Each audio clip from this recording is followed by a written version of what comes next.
اکثر یہاں پہ یہ بھی بات ہوتی ہے کہ پاکستانی قوم ٹیکس نہیں دیتی. یہاں کا اشرافیہ ٹیکس نہیں دیتا. عوام الناس تو بیچاری صابن کی ٹکیا کے اوپر بھی ٹیکس دے رہی ہے. اپنے موٹر بائک کے اندر 1 لیٹر پیٹرول جو ڈلواتی ہے اس میں آدھا وہ ٹیکس دے رہی ہوتی ہے. اور یہ سارے کے سارے ٹیکسز ہم کس لیے دے رہے ہوتے ہیں؟ اپنے بجٹ کو میٹ کرنے کے لیے. اور بجٹ کا بھی میجورٹی پورشن ہمارا ڈیٹ سروسنگ کے اوپر ہے, جو ہم نے پہلے ادھار اٹھائے ہوئے ہیں IMF کے تھرو یا ورلڈ بینک کے تھرو. اور وہ ادھار ہم نے کیوں اٹھائے تھے؟ اپنی فوجی ضروریات کو پوری کرنے کے لیے. اور آج ہم اسی ایک سرکل میں پھنس چکے ہیں. تو یہ ہم نے اپنا جو اتنا اسٹرانگ ڈیفنس رکھا ہوا ہے, اس کے بعد ہم عہدہ برا ہیں میرے بھائی. اب اگر کہیں پر کوئی ظلم ہوتا ہے اور اس کے خلاف پاکستان کی حکومت یا اسٹیبلشمنٹ آواز نہیں اٹھاتی, یہ اللہ کے حضور مجرم ہے. ہمارا کوئی لینا دینا نہیں ہے, کیونکہ ہم نے اپنا حق ادا کر دیا. جب جنگ ہوتی ہے نا تو فرنٹ کے اوپر فوجی لڑتا ہے, پیچھے سے اسے جو لوگ کھانا پرووائڈ کرتے ہیں وہ بھی جہاد میں شریک ہوتے ہیں. اس سے پیچھے جو لوگ کھانے کے لیے ریسورسز پرووائڈ کرتے ہیں, یعنی ہم بھی جہاد میں شریک ہیں. ہر بندے کی اپنی ڈیوٹی ہے.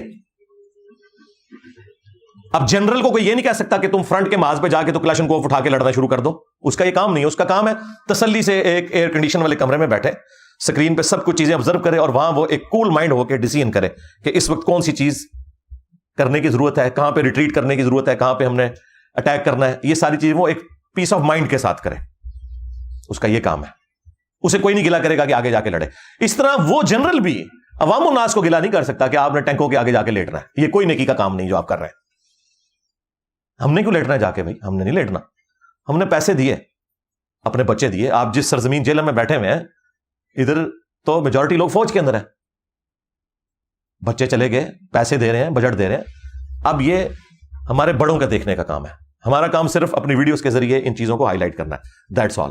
یہاں بیٹھ کے کڑ کڑ کے مرنا نہیں ہے آپ نے کہ پتہ نہیں ادھر کیا ہو گیا. اور یہ بھی یاد رکھیں, اسلام کی تو تعلیمات یہ ہیں کہ دنیا میں آپ نے ظلم کے خلاف آواز اٹھانی ہے, خواہ کسی نان مسلم کے اوپر بھی ظلم ہوتا ہو. اس چیز سے بھی آپ باہر نکلیں. اسلام انسانیت کا درس دیتا ہے. اسی لیے اللہ تعالیٰ نے سورۃ المائدہ میں فرمایا کہ جس نے ایک انسان کو بھی ناحق قتل کیا, ایک جان کو, مسلمان کی بات نہیں ہو رہی, ایک جان کو, گویا اس نے پوری انسانیت کا قتل کر دیا, سوائے 2 استثناء کے کہ قتل کے بدلے قتل ہو رہا ہو یا فساد فی الارض کو ختم کرنے کے لیے, اور وہ بھی جوڈیشری کے تھرو. ایکسٹرا جوڈیشل ایکٹیویٹی آپ پرفارم نہیں کر سکتے. نہ کوئی ریاستی ادارہ کر سکتا ہے, نہ کوئی مذہبی جماعت کر سکتی ہے. تو ایک جان کا قتل, پوری انسانیت کا قتل, اور جس نے ایک جان کو بچایا گویا اس نے پوری انسانیت کو بچا لیا. پوری انسانیت کی بات ہو رہی ہے.